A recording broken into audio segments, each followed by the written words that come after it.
Welcome to the Business Spotlight, where today the spotlight is shining on Raja Iyengar from Aeolus and Aeolus. I hope I pronounce Aerodyne and Aeolus. And Aeolus. See, Yep. I knew I was going to get that one wrong. Thanks for being here, Raja. Welcome to the Business Spotlight. Thank you. Thanks for having us. So to start us off with, tell us a little bit more about who you are, what you do, how long have you been in business for? Give me the quick highlights. Okay, the quick highlights. Well, I was born in India, but I pretty much grew up in the UK in the Harrow area from the age of 2. I was originally in the finance industry after graduating from the University of London. I traveled the world. I went to the US, I went to Australia, Japan, and various other places on a financial capacity. My concentration was the energy industry and telecommunications. So I had a mixture of both new tech and old tech. And about 2011, I got. I had my pilot's license when I was 21. So one of my wishes was to get as many licenses and other things as possible. Nice. And I finally got my pilot's license at the age of 21, my instrument license soon after, my commercial license. But I was never interested in flying for an airline. I was just interested in as a hobby. And one of my unusual or claims to fame is that I've flown to every state in the US by myself.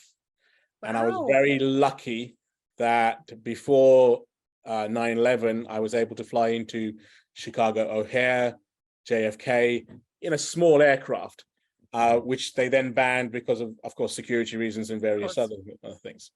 In 2011, I wanted to change basically my life, and I moved from helping, consulting, and arranging finance for people to getting into the aviation business. Okay. I've had a passion for aviation, from a very young age. And we were looking at redeveloping the Catalina seaplane, which is a very interesting aircraft. And I got into that mainly because I saw that there was a niche in the market for flying from low infrastructure areas. So there's a lot of, if you look at the way towns and the cities are built, they're usually built next to a river or next to the sea, so next to a body of water. And especially in the developing world, there are not that many high quality airports. And so a seaplane would have been a very good option. Okay.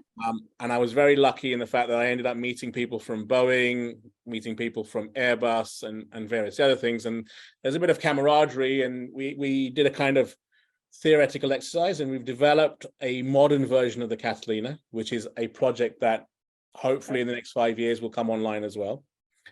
But in 2014, I was looking at personal use aircraft. And I always got this interest that in the 50s and 60s and 70s, people were always saying, oh, you're going to have a flying car by 2000. Yeah. Where's my flying car? Where is it? I mean, I fly a small aircraft from an airport to another airport, but if I want to get in my car in my house, I would then have to drive to an airport to do it. Where is my flying car? And I looked at various options, and I ended up meeting a gentleman in Poland who was doing gyroplanes. And for me, there was 2 points. One was the cost, and I could see the difference between flying a single engine aircraft and a gyroplane. Okay. And I thought, wow, that's a huge difference. We're talking a 60% difference in hourly costs. Wow. So between you're talking £100 an hour compared to 100 or 250 pounds an hour even. Okay. The fact that you could then put the gyroplane on a trailer and park it in your garage was something that was very innovative as well. Yep. So I got very involved with that company, and then from 2014 I became a shareholder in that company, became partner with the gentleman. And the situation with gyroplanes at the moment is that they were mostly 2-seater and they were experimental. So my question to the chief engineer was, can we make them bigger? Can we put more passengers in them? And they said, yes, the capacity is there. It's just the market might not be there. And I said, well, yes, we should really look at the market. And there is a huge potential for a 3-seater aircraft or a 4-seater aircraft, okay, or a military version, and so forth. And we ended up coming up with 4 very specific versions. There is a 3-seater version, which I feel will be one of the biggest sellers when we launch it next year. Okay. Mainly because, most people are, husband, wife, and maybe one family member. And the fact that they can fly for about $50 or £50 for an hour, and that's 140 miles they can travel in an hour, it then becomes cheaper than driving a car. Yeah. And especially if they can fly themselves and so forth. Then there's a 4-seater version. Then there's a military version that we've been working on. Okay. And finally, my crown jewel, which is the air ambulance. So what we ended up doing was we ended up taking the same body, putting a pilot and a doctor, and then instead of having 2 extra seats, you put a stretcher. And instead of having side doors, the front opens. So the front canopy opens, and you're able to slide in a patient. Yeah. And it becomes a very effective, low-cost air ambulance service. Wow, that's amazing. And that's the concentration for this year. So, so since 2018, I've been trying to shift the bulk of the large-scale production to the UK. Okay. This has been. It's like finding hen's teeth and then trying to pull them. It's been a struggle. We've had lots of ups and downs. We've had lots of stop starts. We've had lots of people coming on going, yes, we can help you. And then, a few months later, you don't hear from them again. But finally, I think we've got the right mix. And in some ways, it's thanks to the Welsh Development Agency, that we're able to get a low-cost factory space in Wales. It's thanks to various people that I've been taking on board to have helped me shift it from a great concept idea of having production in the UK to actually having production in the UK. So we take over a factory on the 1st of March. That's about 30,000 square feet. We'll be able to produce about 500 aircraft a year from that production facility. Right. So that'll be based at St Athens in Wales. Okay. The biggest bugbear we have right now is engines. Trying to find engines or trying to get the manufacturer to allocate us engines is again, it's like pulling teeth. It's very, very difficult. And the engines that we have worked on have a multi-fuel capability. So imagine you have an aircraft that you don't need to go to an airport to put aviation fuel in. You can actually go to a petrol station and fill it up with normal 95 or 98 LL. Yeah. And so that then becomes very, very attractive to a lot more people. And it's very innovative because an air ambulance that doesn't require an airport and can go anywhere. In fact, that was the discussion I was just having in India and places like Asia. It becomes key critical. I can imagine that. I can definitely, and I've been involved with the air ambulance kind of randomly, and when you start looking at the cost and what it involves, yes, that's a game changer for that industry, surely. Yes. So Airbus, who are fantastic, have a turbine version of an air ambulance, which can take either 1 patient or 2 patients on a stretcher, 2 doctors, but it requires 2 pilots because it's a turbine aircraft. It's a heavy aircraft. The minimum cost you're talking is around 4 million. And I hate using this analogy, but it's like a printer. So the cost of the printer is X, but the cost of all the consumables, the ink and the paper, is the bigger expense over a year.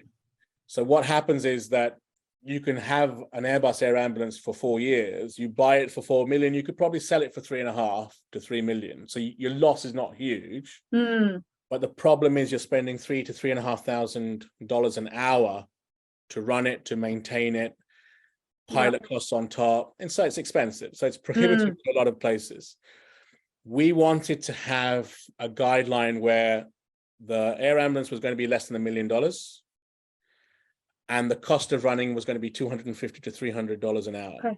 And we've achieved that. We can achieve that. Of course, then there's pilot costs on top, but it's still a lot cheaper than $3,000. Yeah. We're not a turbine engine, which actually means that we can't go high into mountains but it does mean that 95% of all medevac requirements are covered by us, especially with a stretchered patient, a doctor, and a pilot.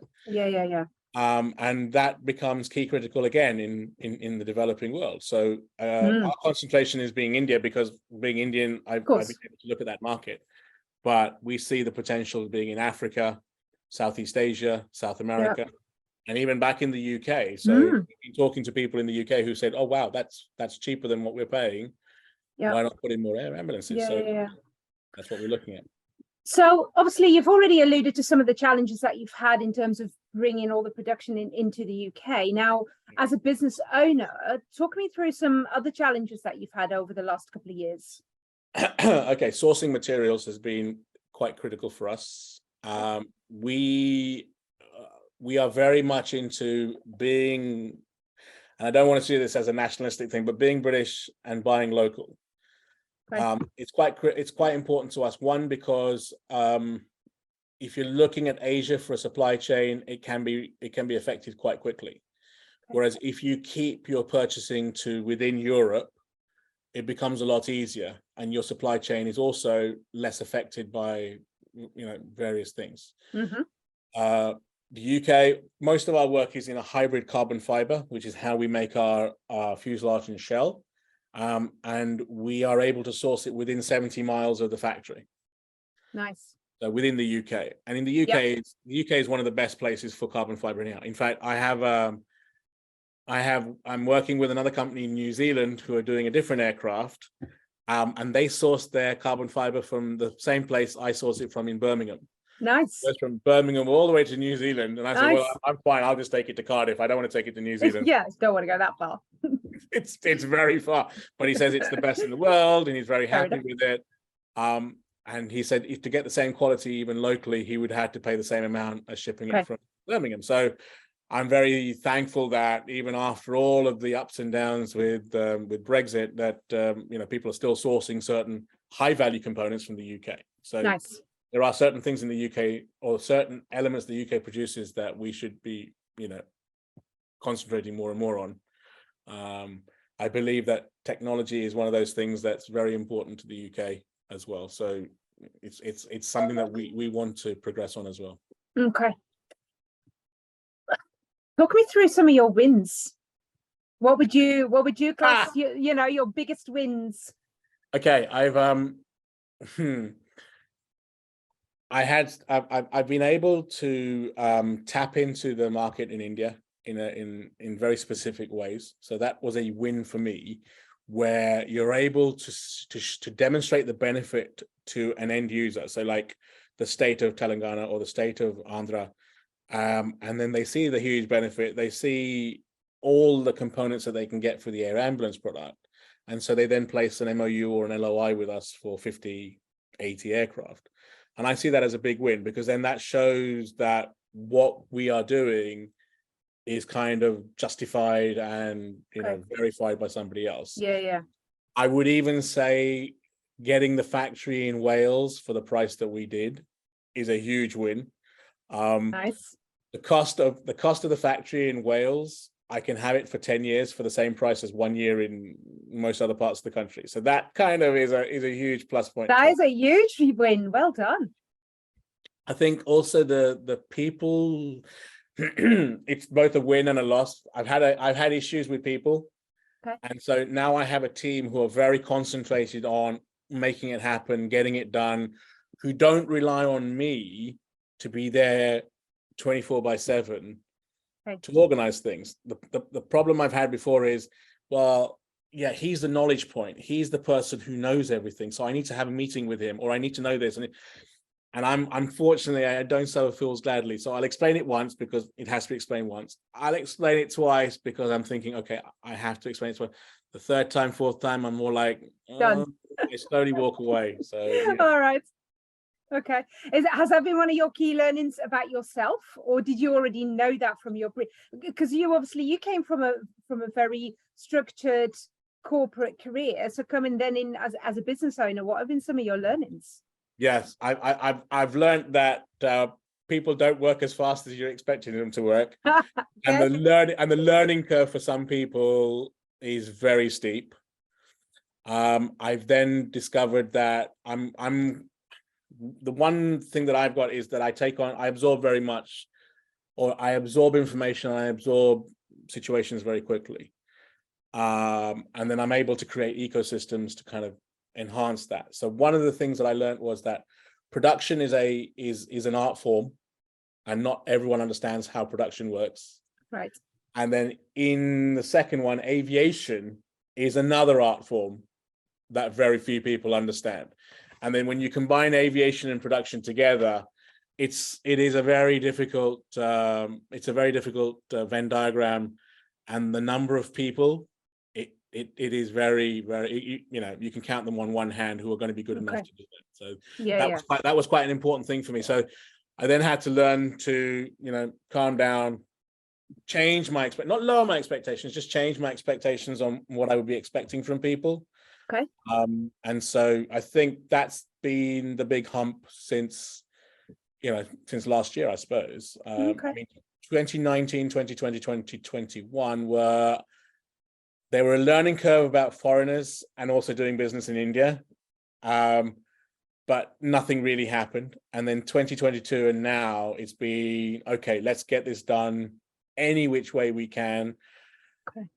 And then finding out that, okay, so the people that you want aren't exactly the people you want. And there's always a huge gap between what they expect and what they know to what you expect and what you.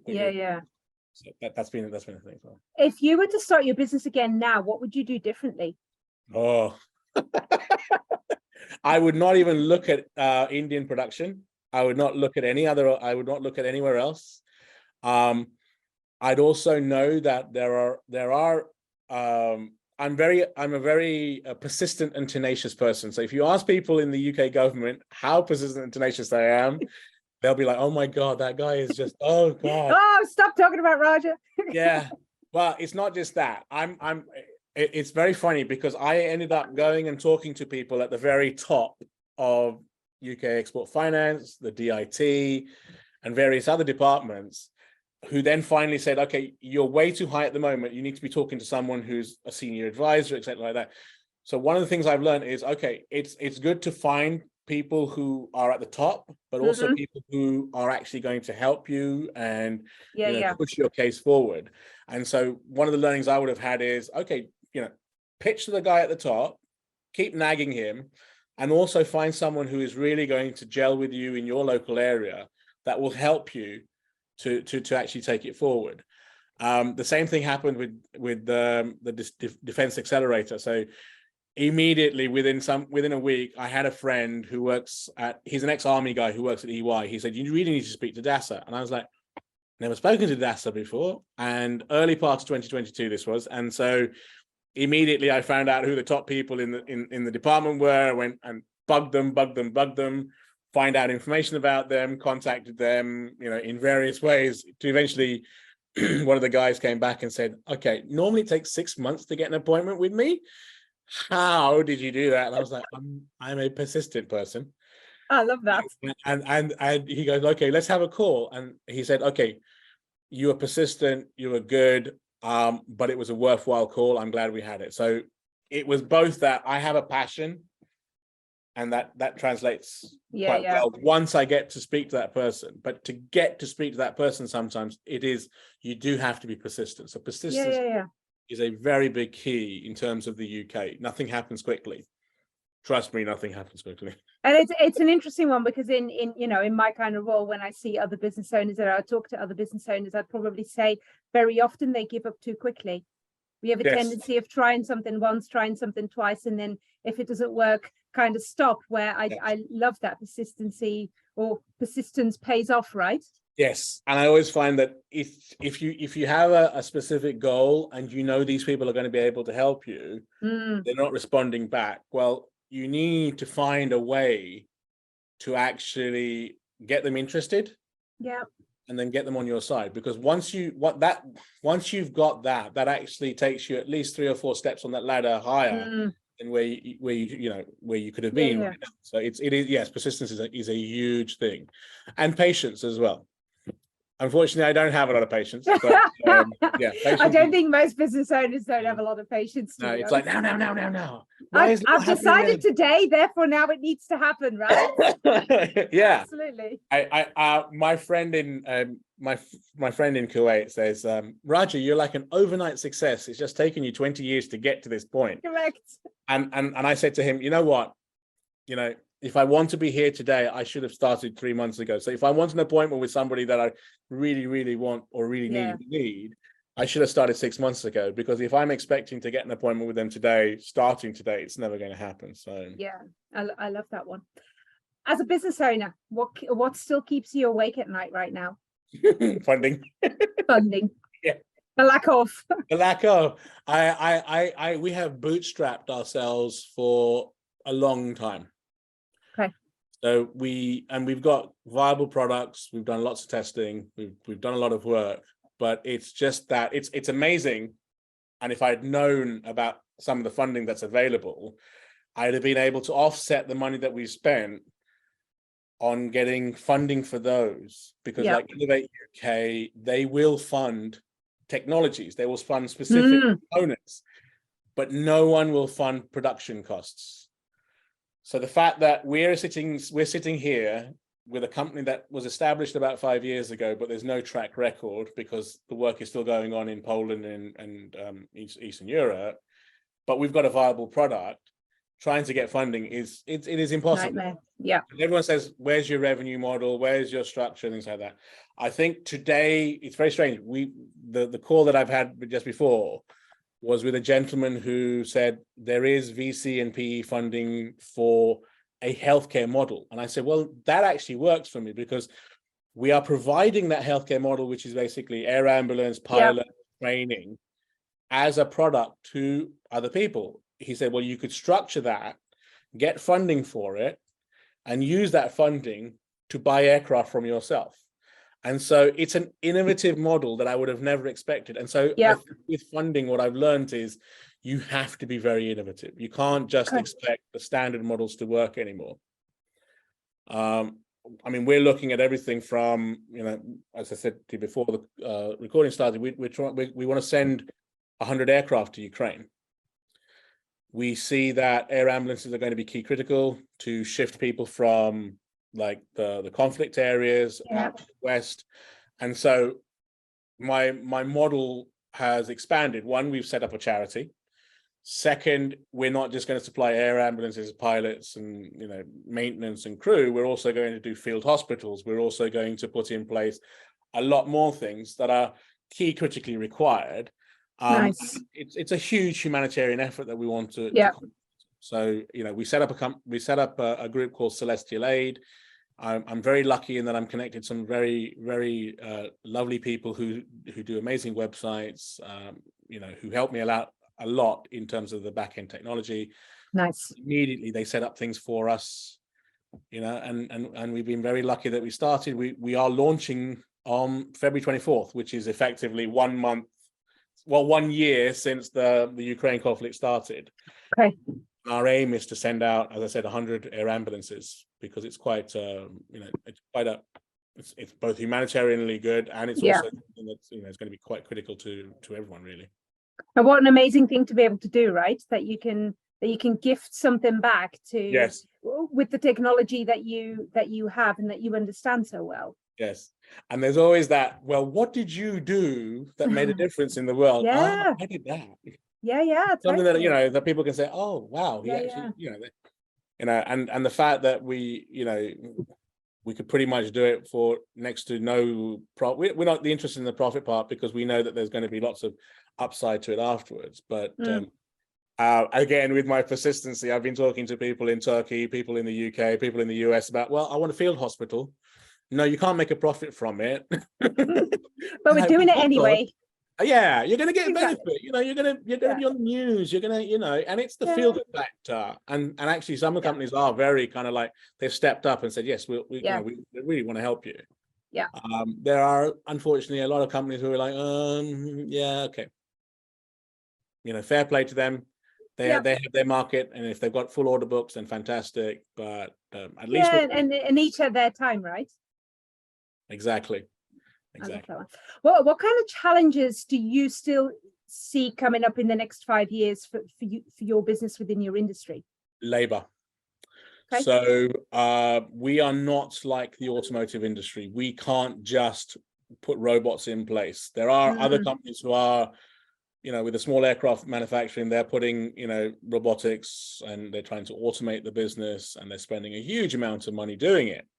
But for quality, to ensure consistency, you need human intervention. So we're starting with a team of about 120, but we're going to have to ramp up to about 2,000, 2,500 within 2 years if we get the kind of order books that we're looking at. And to get that, it is quite a heavy requirement. The advantage for us is that we can take people who've got mechanical or mechanical degrees. We can take people from the automotive industry, which one way or another is shedding jobs. So we are getting some benefits there. Yep. But the long term, there is we don't require aeronautical engineers, but we do require people who are consistently good, in the work that they do. It can be sometimes mundane, and so finding people who can do that it's quite a task. It's quite a task. So are there any changes that you need to make to the business to overcome that, to kind of accommodate those challenges? Yeah, we're going to standardize our production processes. And so I see it, we have a workflow, and what we end up doing is we will end up creating 5 specific consoles. So you have the fabrication system, which is basically putting the fuselage together, then the control and control management systems, which is basically the way the aircraft is put together, the sub-fuselage or the undercarriage and the frame. And then overall, you then have the engine maintenance department putting together the engine, and then the final assembly and avionics department. So those are the 5. And so what we will try and do is we'll try and have everyone to be able to do everything, but then they will concentrate on their specific area. So it's going back to a very Japanese model, because unfortunately we are constrained in the fact that we have a huge labor requirement, but it will work for us. But by standardizing the process, it'll be quite useful. We just saw, I believe the car industry already does this, but you have a technology system that literally it's like an IKEA diagram. So it tells them step by step what they need to do. Yeah. Even the spanner and everything is electronically adjusted. And so you can't go wrong with that, can you? Can't go wrong. You can't go wrong. And so what'll happen is they'll tick off the steps as they do them. Yeah. They'll put the spanner back, and it'll change it from, okay, that nut had to be 48 psi, but this one's 22 psi, and so forth. So as long as they follow the steps, they'll be able to do it. And then it's just a case of speeding up the process, or get them to become experts in it. So I love that. Absolutely love that. What or who inspires you? There's a lot of people who have inspired me. I had a very good first manager. So when I was doing my master's, I was actually in the insurance business, and he inspired me a lot. I had a very interesting business. I did mathematics and business science as my degree, and there was a business science professor called Heather Clark, who ran the department, and she always got me to do a bit more and a bit more and a bit more, so that it was never like, don't rest on your laurels. Always try and. Unfortunately for her now, or unfortunately for everyone, is like, yeah, well, we can do this. We've achieved 100% quality. No, we need 150. Yeah. Sorry, if it's 9001 ISO, no, we need to be at the next standard already. It's a bit difficult for everyone else because you have that higher expectation, and being kind of very, next. We have to get it faster and done. It is a bit problem for others, unfortunately. Yeah. Sorry. Okay, I love that, and nice that she gets a shout out as well. So yeah, I don't know where she is anymore, unfortunately. I wish I did. Maybe this is a great opportunity for you to find out. You never know. Anyway, what do you still want to achieve in the next 5 years? So I'm not talking about the business now, but you, Raja, the person, what do you still want to do? Okay, I'm a bit of a serial entrepreneur. And so the aviation is one side of the business, but I have other technologies that I'm working on with other groups. It will be very interesting to see them move forward. I would like to put together a mentoring program. So in the same way that we're having this conversation, Yeah. I want to work with a group of people who can actually help the next stage of budding entrepreneurs. I think there is huge potential. And the problem is, and I've experienced this dealing with like the local governments and the local LEPs and so forth, they have limitations in what they can actually provide. And I find that in the US, especially guys who've been in business before, who are then setting up VCs, who are doing other businesses, they are better structured in helping the next generation. Yeah.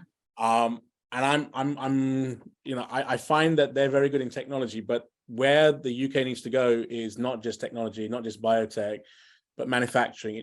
We need people who are sector specific, but also very agnostic in their work. And so that we need to help the next group, because I see that over the next 20, 30 years, 50% will be business owners and 50% will be employees, which is quite a change from 70 or 80% being employees and 20% being business, or even 14% being business.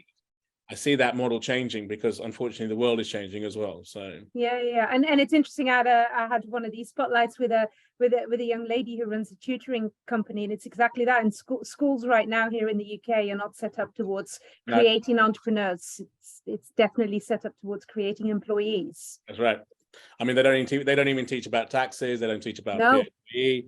And so, there's always that shock when you go into your first job, you do your first thing, that there are lots of elements you don't understand. And it'd be nice that, we do more at the pre-16 level as well. So they cater to getting ready for real life rather than just, bookwork. So, what was the point of doing all your bookwork, your maths and your English and your history, if you can't actually put it into practical purposes? So.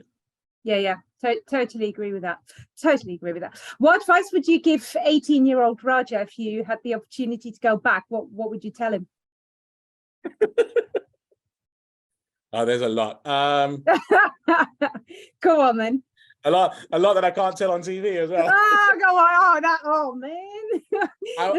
But being curious as I am, I'm like, we need to have a chat about that. Yeah. I was going to say, there's been times when you get disheartened, and I have that has changed. So, my early part between 21 and 35, I'd start something, it wouldn't work out, and I'd be like, oh, and you get kind of not depressed, but you just get like, oh, okay, I wasted my time on that.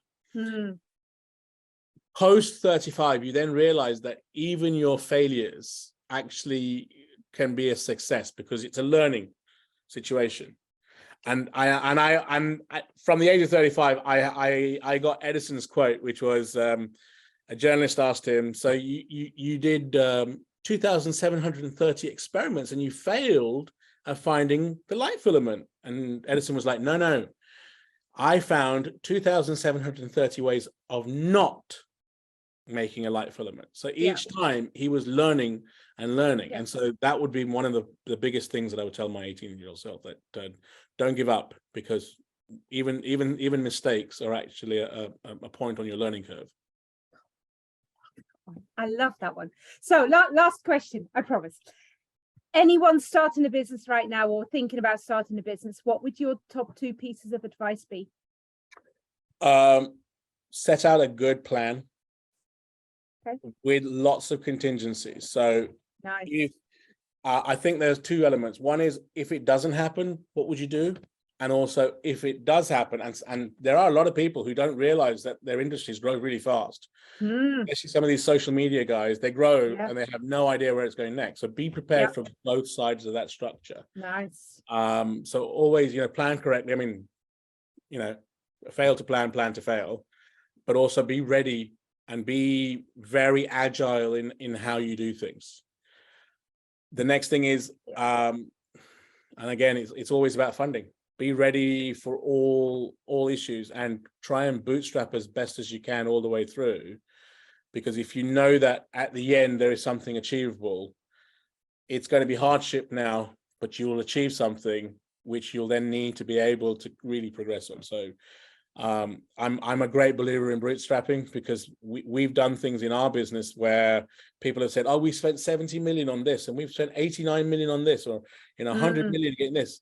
How much did you spend? 2.2 million. Yeah. Basically, we didn't pay ourselves for 4 years. We didn't do anything. That's all right, Yeah. Beans on toast is lovely. Yes. Yeah. Yes. I know I said that. Yeah, no, it's fine. We don't need heating. Nobody. Heating. Heating. No, yeah. I know I said that was the last question, but actually, I do this all the time. I go, this is the last question. That's the last question. But there's one more. There you go. There's one more. Did you anticipate business being as hard as it has been when you started? Has it been easier? Has it been harder? Has it been kind of what you were expecting? It's been a lot harder. I mean, I was going to tell you one anecdote. So in the initial stages, we were looking at having a British entity with production in Poland and in India and Asia and things like that, and we have a viable product. And I think this sums up how Indians work very, very well. And this is a really, I mean, so we looked at some top companies, or even some top companies approached us. So Mahindra approached us, GMR approached us, Adani approached us, which is, not name dropping, but in the same way that, I'm giving positive vibes, I'm going to give you some negatives here as well. So go on then. So what happened was that we said, we want to set up an assembly plant. They said, fantastic. What's the business valued at? And I said, we're around about 80, 90 million, which is a good valuation. And they said, well, what are you going to give up? And I said, if we set up production in India, we know that we have a sales revenue that we can create. We'll go from 90 million to 700 million within 2 years. And they said, fantastic. What are you going to, and what are you looking for? I said, look, I need 10 million. I'm giving 25%, which is a huge uptick in premium. And they were like, oh, it's fantastic. It's fantastic. It's a great, great, great, great thing, And then they'll come back to you a couple of months later and say, why don't you set up the factory, do production, do some sales, and then we'll invest in you. And I'm like, well, yeah, okay, that's fine. Then you'll have to pay at the uptick price. Oh, no. We'll give you the 10 million at 25%. I'm like, well, hold on, that doesn't work out. That's basically like, you want me to do all the work. You want me to do everything. And then you expect to get the uptick for that, risk-free. Yeah. I'm so used to the American model where people really do take risks. And I think Europe is becoming like that, which is good. Right. Because you can't, the VC model is invest in 14 businesses, expect one to do really well. Yeah. So you're expecting 13 failures. Whereas the Indian model is, we'll invest in 13 companies, but all 26 have to be perfection. And unfortunately, Asia is still like that in a lot of ways. America and Europe is catching up. America has already been there. And I think that's one of the reasons why they've got a different growth model and different projectors. So that's what I've learned in as well, that I have different expectations in, what they expect here and what they expect in Asia, what they expect in India. And so nicely cross-cultural. Thank you. I don't know, but I love that. And it makes a massive difference. It's very different ways of thinking, working, as you already say, and expectations. So understanding that makes a huge difference. I think that's the reason why IT businesses and social media businesses they're a lot more nimble, and effectively all you need is a smartphone, a laptop, and you could have your own business very, very quickly, and you're not reliant on huge numbers of people. I picked manufacturing, which relies on a huge number of people, and so I'm constrained. It's always the joke, oh, we're working from home. Yeah, okay, I don't see how I can work from home to build aircraft, but I'm sure there's a way. If we find a way, we'll do it. Knowing, and I promise you this is the last question, knowing what you know now, would you do it again? Yes, of course. See, on that perfectly positive note, thank you so much, Raja, for your time today. I absolutely loved your story and talking to you. We could have continued this probably for quite a while longer. The link to connect with Raja is in the comment section of this video, so please go and do that. Thank you for watching this Business Spotlight, and until next time. Thanks, Nell. Thanks, guys.